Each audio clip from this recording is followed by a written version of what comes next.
Magandang araw ho sa inyong lahat mga kapatid. JDB uli ang inyong abang lingkod. Alam nyo, eto hong kaya nalagay ko dyan, Attorney Sara Duterte Carpio. Tanga sa batas. Bakit po tanga sa batas? O tayo ho ang ginagawa niyang tanga sa batas? Ito ho kasi problema ron eh. Di ba? Yung transfer of custody ng tao, paano po nangyaring ito ay attempted na pagtigok? Yung attempted homie side. Paano nangyaring ganong attempted ito? Oh, 'di ba? Ang totoo, tayo ho tinatanga nito sa batas eh. Pinapaniwala talaga mga Pilipino na talagang sila'y inaapi, ginigipit, katarantaduhan. Ito ho, sa report po ng GMA7 hinanap ko pa talaga yan. Oh, kasi may nagsabi sa akin kahapon na, "Oy JDB, ano reaction mo rito?" Ako wala. Hindi ko pa nakikita ang balita. So nung nakita ko, eto na. Sabi dyan, Vice President Sara Duterte on Saturday claimed that the order to transfer her Chief of Staff Zulaika Lopez mula raw po dun sa house, dito sa pasilidad nila, paglipat doon sa CIW sa Mandaluyong po yan. Ito daw po, sabi dyan, ay attempted. Yan. Diba? Alam nyo, isa hong malaking kalokohan nito eh. Unang-una, paano po ba natin masasabi na ito po ay pasok sa banga? Diyan, na attempted. Okay. Sample. Tignan nyo kung nangyari ito May mga ano yan eh, may mga prerequisites po yan or elements. So kapag sinabing pinagtangkaan ka, okay? So meron tayong tinatawag po ritong consummated, yung talagang tigok. Meron pong frustrated. Okay? Ang ibig sabihin po ng frustrated, naisagawa yung mga elemento ng layunin na pagsyukti sa buhay ng tao. Okay? Ulitin ko, naisagawa pero hindi po nagtagumpay kasi hindi pa graduation day ng tao. At saka isa pa, hindi ho pang graduation yung epekto ng ginawa. Okay? Kasi sometimes kapag hindi mo pa graduation, kung naputol ang ulo mo, graduation day mo na, matik. 'Di ba?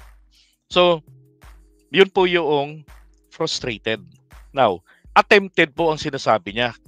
Pagtatangka daw po, naisyukti, ito hong si Zulaika. Paano mong masasabing pagtatangka? Sinasabi nila na basta-basta na lang papasok, tapos in the middle of the night, which is I questioned as well, why is it in the middle of the night nga naman kayo maglilipat, anak ng baka kayong mga kongresista kayo? Nahanapan tuloy kayo ni Inday ng butas. Kaya lang, yung butas na nakita ni Inday, walang iya. Nung ginamit niya po ang butas, pati ho siya lumusot. Anong ibig ko sabihin? Pati ho siya nahulog sa butas. Isabihin ba naman niya, attempted homicide yun? Nasaan doon yung pagtatangka? Di ba? Kitang-kitang nagpapaawa kayo nang wala sa lugar. Kahit na hindi naman kayo mukhang nakakaawa. Di ba? Nasaan doon ang elemento ng pinagtangkaan yung buhay nito? Sabi na, hindi ko alam kasi baka in the middle. In the middle, di ba? Pwedeng gano'n eh, in the middle, during the transport, may mangyaring hindi maganda. Naalala ko lamang po nung panahon ng tatay niya. 'Di ba? Merong Koreano nga nandoon na sa PNP. Natumba pa, namatay pa eh. Merong isa na isakay na sa sasakyan. Tapos naglabasan ng mga pulis, nagkaputukan sa loob. Anong sabi? Nangagaw ng armas yung hinuli. Nakaposas, nangagaw ng baril. Yun pala, alam nyo na. Kung ikaw na lang po yung akusado nakaposas ka na, mangagaw ka pa ng baril.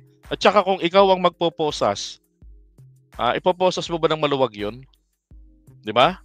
Natural, hindi. Kung po pwede nga, ibuhol mo yung kamay nun sa katawan niya. Saka mo lagyan ng posas. Kalokohan. Yung ginagawa na to nila. Tapos doon si Zulaika, takot na takot. Bakit? 'Di ba? Sabi ko nga nung una niyan so ngayon naramdaman mo rin ang epekto ng ginagawa ng polisiya ni dating Pangulong Duterte na tatay ni Sara. At hindi ho malabong mangyari 'yan. kapag yan ang naging presidente ng Pilipinas. Bakit? Ay uto-uto mga Pilipino. Yung iba, uto-uto, tuwan-tuwa pa ron, di na-justify pa. Di ba? Paano kapag ka nangyayari na sa inyo yan? Oh, nako. Di ba? Kahit na magsisi kayo, pag nangyari na, wala na. Iniloklok nyo na, ibinoto nyo na eh. Ganun yun. Kaya maging maingat dyan sa 2028. Kahit sinasabing walang planong tumakbo, maliwanag pong merong planong tumakbo. Dahil ngayon pa lang, sabik nang makaupo sa makakuha ng pwesto. Diba? Sabik na. Eh kung tutuusin, kung vice president ka, dapat manahimik ka lang muna eh. And wait for your turn, katulad po ng ginawa ni Erap. Diba? Hindi niya, never niyang kinontra kanyang presidente. All out support. Kahit na maliwanag pa sa sikat ng araw, mas sumisikat pa etong si Erap noon kaysa dito kay FBR yung kanyang presidente. Oh, kaya pagtakbo ni Erap, 'di ba? Nung pagka-busy niya, top notcher lagi sa lahat ng survey na next president. Oh. At nung araw ng halalan nangyari nga. 'Di ba? So ito kasinungalingan to or inventong gubat itong sinasabi niyang attempted homicide yung ginawang tangkang paglilipat kay Zulaika. Ano gusto nilang palitawin? Doon sa Women's Correctional, doon may gagawing hindi maganda. Alam niyo ho, hindi po yan ihahalo sa mga halang ang bituka. Hindi po ganun. Tignan niyo ha, bigyan ko kayo halimbawa. Si Cassandra Leong ng Pogo. Di ba? Nung nandun sa Congress, nako, payat. Tikling ang itsura. Pero nung nalipat doon sa correctional, gusto pa extension. Di ba? Nag-enjoy doon at marami siyang nakakasalamuha. Hindi naman kasi sila ihahalo sa mga halangang bituka na yung tipong nairapan mo lang uutasin ka na. Hindi ho ganun. Di ba?